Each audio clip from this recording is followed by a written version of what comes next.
So are you saying that Cincinnati's in there now because they're getting the boomers out and bringing in the millennials? Yes.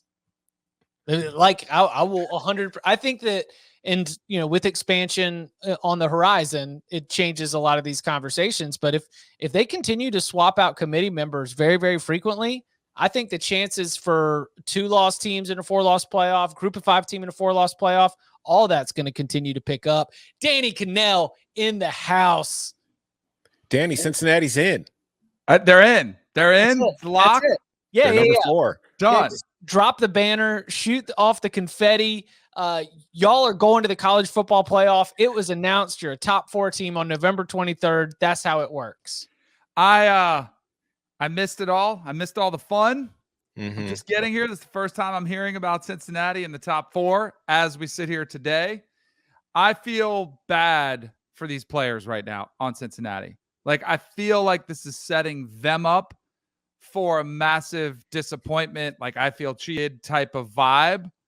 But with Oregon Pac-12 out, like Tom has been the long time they're never getting in. Are you starting to cave a little bit? Mm-hmm. You are. I mentioned, yeah, when it first happened, it was the first time when Cincinnati popped up on the TV screen at number 4. It was the first time I ever thought, holy crap, they might do it. But as Chip was really quick to point out, they could still take them out any damn time they want. They absolutely, that's what I worry about. But I really think it has to be, I think Oklahoma State has to win out, like, to make it tougher on Cincinnati. And then Bama has to beat Georgia. So there's your 3 team. There's 3, and then Ohio State, right? Yeah.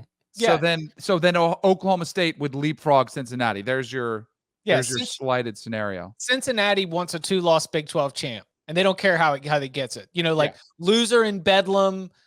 So I guess if the loser in Bedlam is Oklahoma State, then they get the rematch, and then you hope Oklahoma State wins the rematch. If Baylor ends up making it to the Big 12 championship game, then you hope Baylor wins the Big 12 championship game. Like, a 1-loss Big 12 champion is the biggest threat right now to Cincinnati, in addition to Alabama beating Georgia. But for my money, this Alabama team that just dropped to number 3 and got replaced by Ohio State, given the way both teams played this past weekend and what the data points did for their overall resume, I think that the Big 12 is the biggest threat to Cincinnati.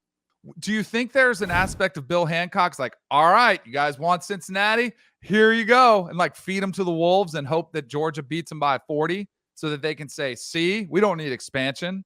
No, they already did that. They did it with Michigan State, Washington, yeah. and all these other sacrificial lambs that have gone in and just gotten crushed.